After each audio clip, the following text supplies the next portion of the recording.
ఈ యొక్క ప్రైవేట్ కాలేజీలన్నీ కూడా మెడికల్ కాలేజీలన్నీ కూడా ప్రైవేట్ పరం చేయడానికి ఈ యొక్క కూటమి ప్రభుత్వం చూస్తుందో దానికి వ్యతిరేకంగా పెద్ద ఎత్తున గత 15-20 రోజుల నుంచి కూడా రాష్ట్ర వ్యాప్తంగా నిరసన తెలియజేస్తున్నాం. అందులో భాగంగా ఇవాళ ఎస్సీసీఎల్ ఆధ్వర్యంలో ఈ సిటీలో చాలా ఘనంగా మరి ఈ యొక్క కార్యక్రమం ఎస్సీ సోదరులు సోదరుమణులందరూ కూడా పెద్ద ఎత్తున కార్యక్రమం చేయడం,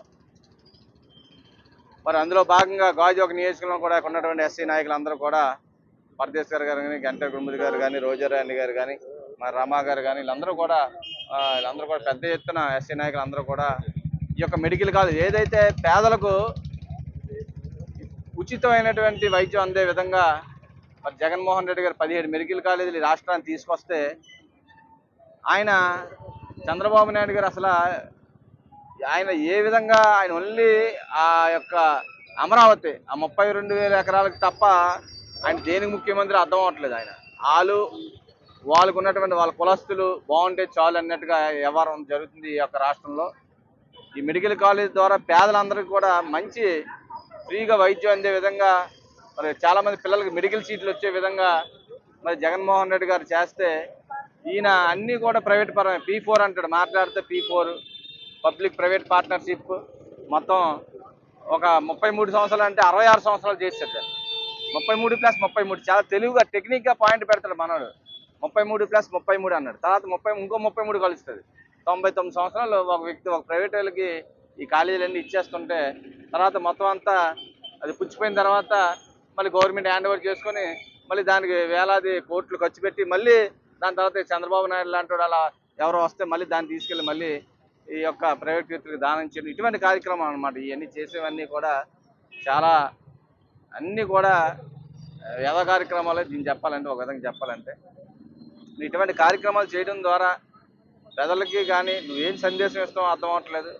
కేవలం అమరావతిలో నీళ్ళు తోటమే సరిపోతుంది. 24 గంటలు నీకు రాష్ట్రంలో రెండో పని లేదు. మనకి ప్రజలు ఏమైపోయినా పర్వాలేదు, ఈ యొక్క రాష్ట్రం ఏమైపోయినా పర్వాలేదు, మేము మా అబ్బాయి అందరూ కూడా ఒకరినే కళ్ళని పిల్లంటే నేను ఒకరిని కన్నాను అంటాడు.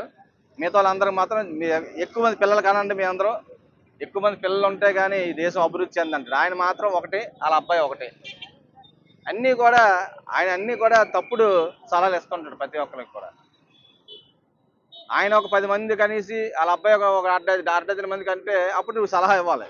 నువ్వు ఒకరికి అంటావు, మీ అబ్బాయి ఒకరికి అంటాడు, మిగతా వాళ్ళందరికీ మాత్రం మీరు అందరూ డజనేసి మందిని పిల్లలు కనాలంటాడు. అంటే డజనేసి మంది పిల్లలు కానీ ఈయనకి రేపు పొద్దున పెద్ద అయిపోయి నా వల్ల నేను చెప్పాను కాబట్టి మీ నాన్నగారు మీ తల్లిదండ్రులకు అన్నారు, రేపు నాకు మీరందరూ కూడా నాకు ఓటేయండి అని చెప్పడానికి. ఇవన్నీ తప్ప వాళ్ళ భవిష్యత్తు చూపిద్దాం, భావితరాలకు రేపు రాబోయే రోజుల్లోని మేము ఇంత కష్టపడి జగన్మోహన్ రెడ్డి గారి టైంలో తెచ్చినట్టు కాలేజీలు కానీ ఈ స్కూల్స్ కానీ అన్నీ కూడా మొత్తం ప్రైవేట్ వాళ్ళకి ఇచ్చేస్తారు. మొత్తం అన్నీ కూడా రేపు ఆర్టీసీ బస్సులు కూడా నాకు తెలిసి ఒక సంవత్సరం చూడండి ఆ బస్సులన్నీ కూడా ప్రైవేట్ పరం చేసేస్తారు. ఇవన్నీ కూడా చాలా ఈయన యొక్క ఆలోచన విధానమే తప్పుడు విధానం. కాబట్టి రాబోయే రోజుల్లో మనందరం దీని మీద ఈ కాలేజెస్ మీద తీవ్రమైనటువంటి ఉద్యమాలు ఏదైతే ప్రజల తరపున స్టూడెంట్స్ తరపున మనందరం పోరాడాల్సిన బాధ్యత మనందరికీ ఉంది. కంపల్సరీగా దీన్ని సీరియస్గా తీసుకొని ప్రజలకు న్యాయం జరగాలి. పేద ప్రజలకు వాళ్ళు ఉచితమైనటువంటి వైద్యం అందాలి. వైద్యం రేటు చూస్తుంటే విపరీతం. అలా హాస్పిటల్కి వెళ్తే బిల్లు ఒకరోజు బెడ్ మీద పడుకుంటే 30,000 25,000 తగ్గట్లేదు ఎవరికైనా.